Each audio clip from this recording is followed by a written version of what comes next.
Morning. I'm going to show you today how to change a tire on your airplane. We've got a flat nose wheel tire that came off of a Cherokee. We were going to change the tube, but when the airplane was sitting flat, we discovered some cracking there in the tread, so we're also going to change the tire as well. So I've got a list of tools that you probably would need. Got them all right here. We've got our valve core removal tool. We've got 2/4 drive ratchets, 2 extensions, 1/2-inch sockets, which is what size hardware this uses. We've got some talcum powder for the new tire and tube. We've got our torque wrench. We've got our air chucks. If you've got an air nozzle, that'll help. And a pen for writing the air pressure on the tire later. It helps if you have some hardware like this. We're just going to use this bolt and we're going to run it through the center of the wheel to hold the wheel half together when we try to put the new stiffer tire on.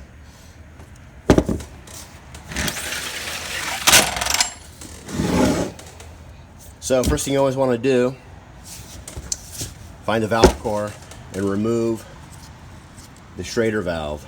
This is really important because if you disassemble this wheel half and there's still air inside this tube, it could blow this wheel half up, hit you in the face. With bigger tires, it's been known to kill people.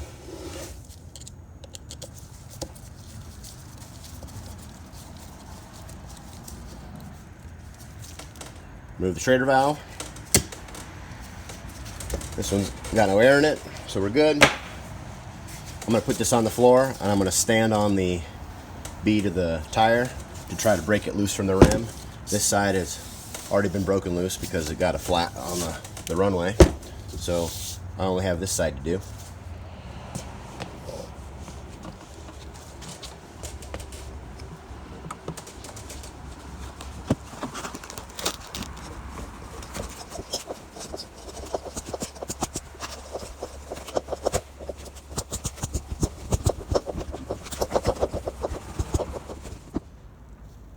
Well, I've been romping on this for a little while now. Usually they'll break loose pretty easily. If the tire's been on the airplane a long time, usually they get pretty sticky. Try to find a heavier guy to jump up and down on it. Put your heel real close to the bead, but not on the wheel, and keep pushing on it. Just keep working on it until it comes loose. Do not be the guy that uses a pry bar to try to pry the tire off. You'll mar the wheel and destroy the wheel. Don't use screwdrivers, it's the wrong tool. If you're fortunate enough to have a tire bead breaker tool, you can just use this. And so we're going to use that to get this tire off. So these are great once you get them set up. You just put the tire in the breaker and you just romp on it till it comes out.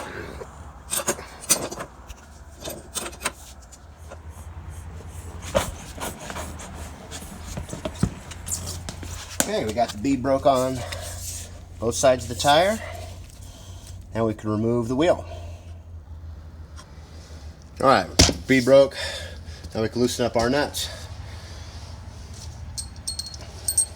Both of the nuts and the heads of the bolts on this wheel use a 1/2-inch socket. So we'll set up the wrench here and remove those.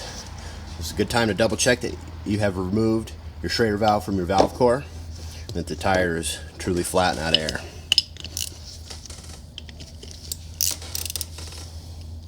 Now, this wheel being a nose wheel does not have a brake rotor installed. If this were a main wheel, there'd be a brake rotor on one side of the wheel. It doesn't make disassembling the wheel any more difficult.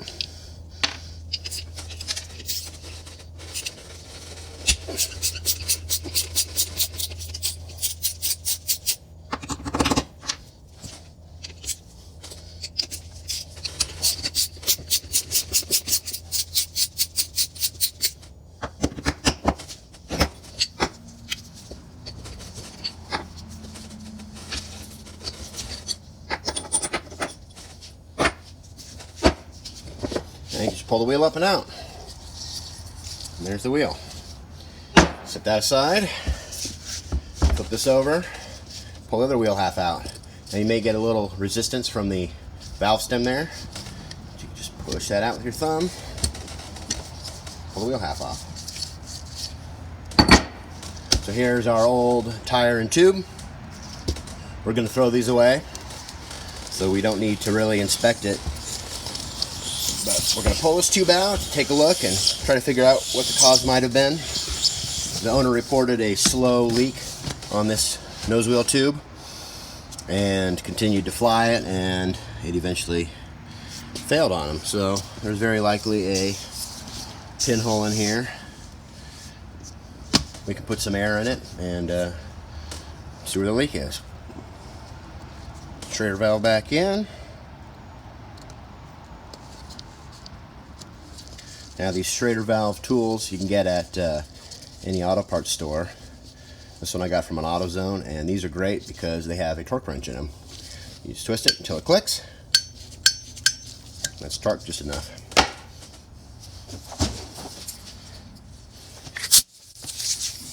You don't want to inflate this too much because the tire restricts how big the tube gets when it inflates. If it gets too big, it could explode. We don't want that. Put some air in it. That's not even a pound of air. Big old hole right there. That looks like a puncture. A nail or a screw might have gone through that. So the tire came out. We didn't flip this over. This was this side of the tire. So we can find our red dot. You know, that's where our valve stem was. Find our pinhole. It's over here at about the 3 o'clock position. We can reach the side, see if we feel anything in the tire. Feels smooth. I don't see any obvious signs of damage. No nails, no screws.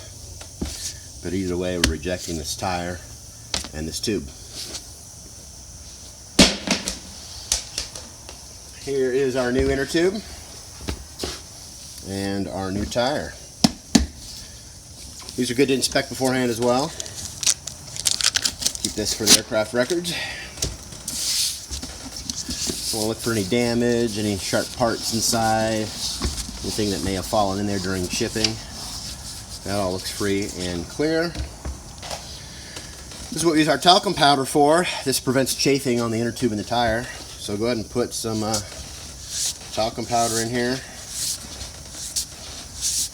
Just keep working the wheel around until the powder gets everywhere.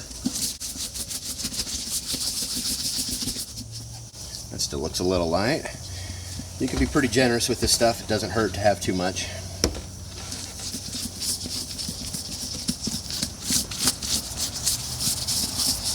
And we'll do the same with the tube.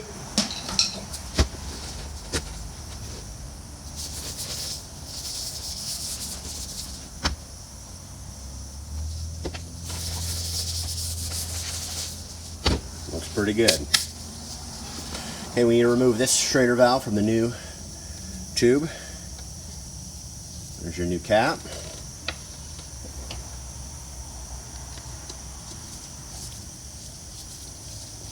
Remove the valve.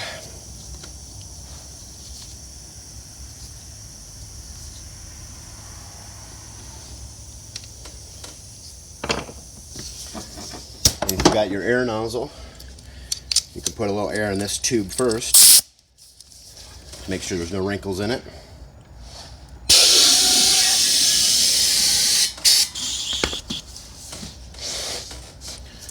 This tube looks pretty good. Wipe that talcum powder all over it. And that tube looks ready to be put into the tire.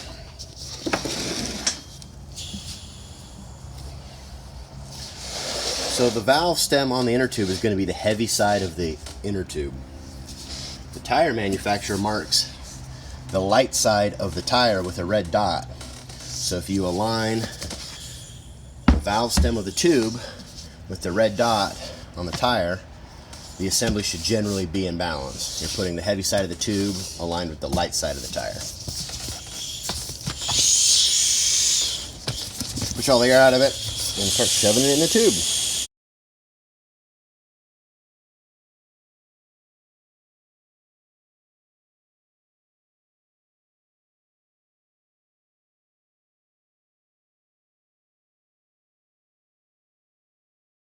Once you get the tube about in place, you can put some air in it again to shape up the tube and make sure the tube sets nicely in the tire.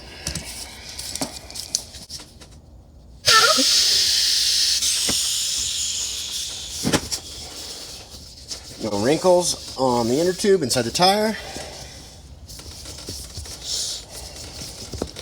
Make sure that we line up the valve with the red dot on the tire. This isn't super critical, especially if you're going to balance the assembly afterwards. Most cases in these small GA airplanes we don't balance the tire assembly, so it's good to get that lined up.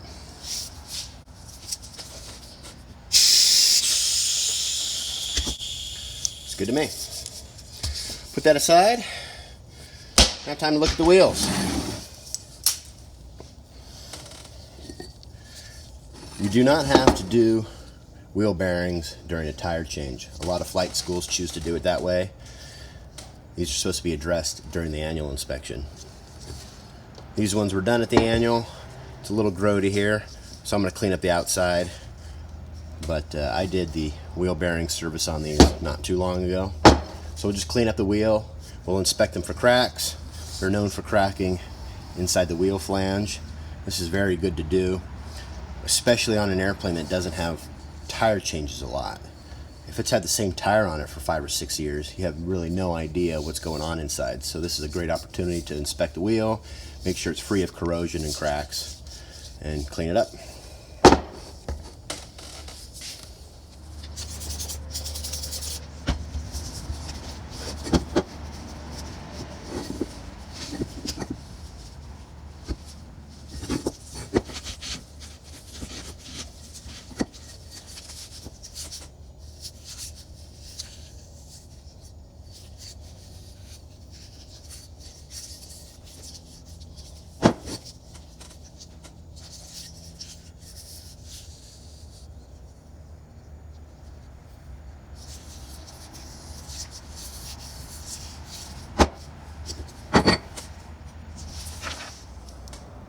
Next thing we're going to do is inspect these bolts.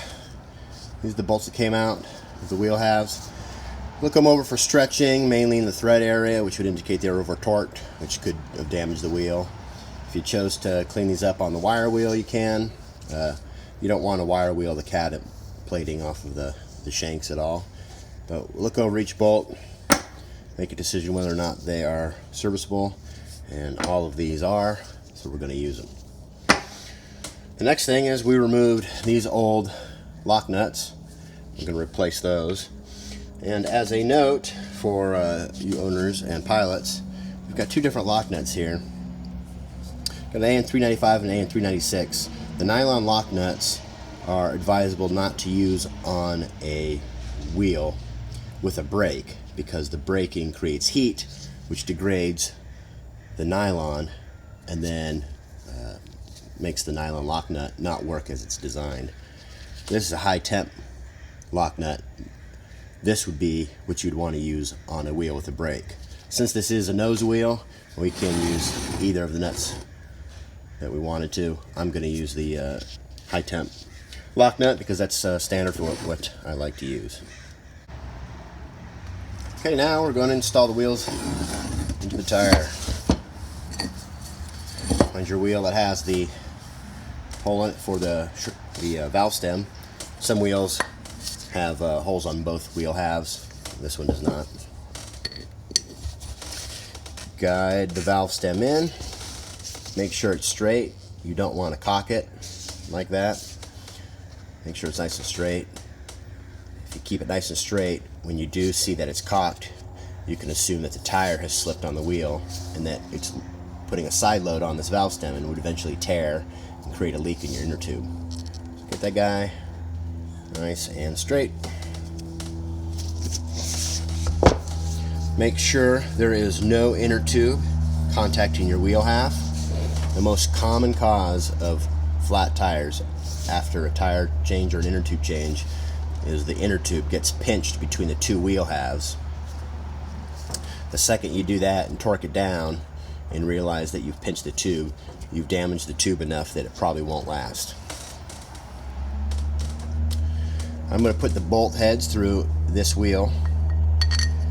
I like to put the nuts on the side that has the valve core, so when you're servicing air in the tires, you can take a look at the nuts and make sure they're not loosening up.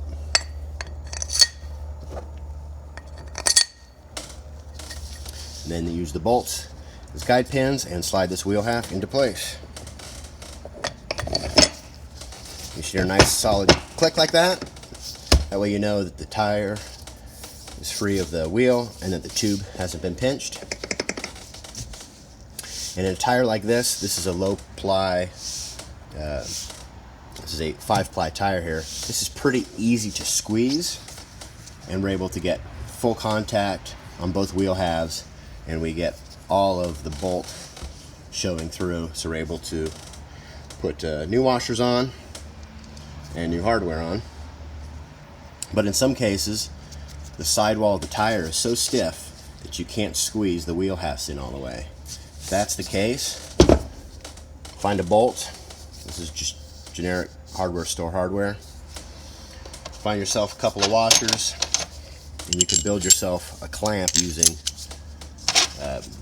big hardware like this, where you could just put this through and make sure you have a washer that fits on the wheel and is squeezing the wheel half and not the bearing race. And then just put one on the other side, and you can bolt the wheel half together this way to make it easier to get the hardware on this side. We don't need that today, so that goes back in the toolbox.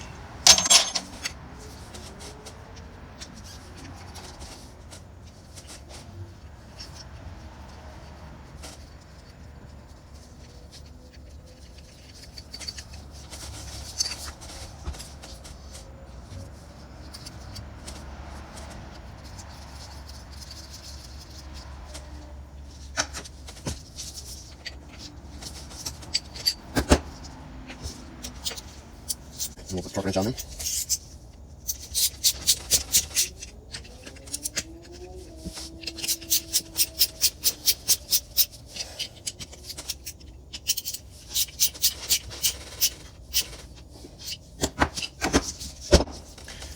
Now that those nuts are snug, bolts are drawn in, we can put the torque wrench on it.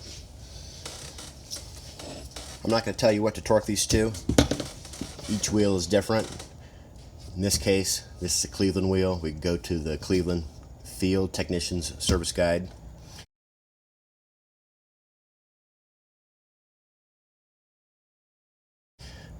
And there we can look up the model number of the wheel and select the correct torque. Usually these wheels will have a label here which will tell you what model the wheel is. When they're older and high use, the label peels off and goes missing. In that case, you'd want to reference the logbooks, try to determine what wheel should be installed on the airplane, verify it's the correct wheel, and then mark it if you need to. You can write down the model number, make a note in the logbooks so you know what wheel you have for the future. In this case, we're doing 90 inch-pounds on the nuts.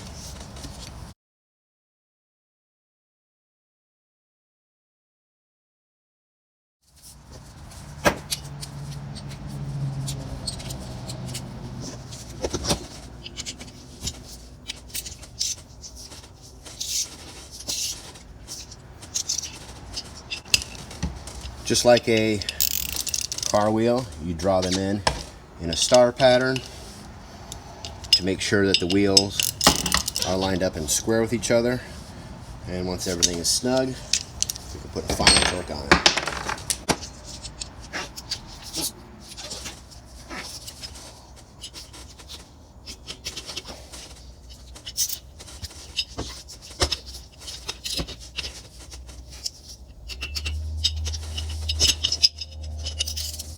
You always want to torque the nut side and not the head side of the bolt. And our torque check is complete. The wheels are torqued. Now that we've torque checked the wheel, we'll put some air in it with the nozzle. The tube is going to inflate and it's going to push the sidewall of the tire out and eventually seat the bead. When you're doing this, you want to keep your fingers clear of the bead. You want to keep your face clear of the wheel. If the wheel were to fail, it could explode out, so stand back from the wheel when you do this. But I like just to put some air in it a couple times.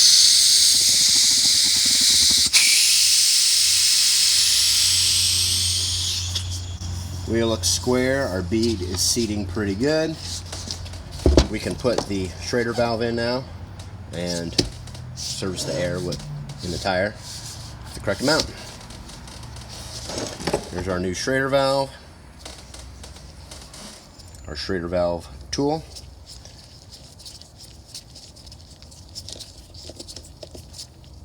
This one torques quick. That's good.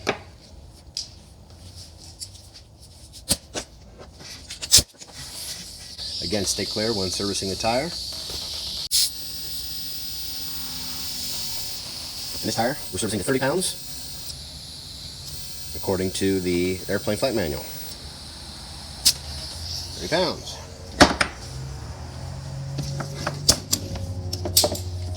You disconnect your air tools, get rid of your air line so you can hear and listen to the wheel. See if you can hear any hissing, any leaks. Give the wheel a good looking over. Make sure everything looks nice. All the bolts are seated right. The bead is seated. The wheel looks square. The nuts all look good. We can put our cap on. Only put this hand tight so you can get it off later. And now we're going to clean the wheel.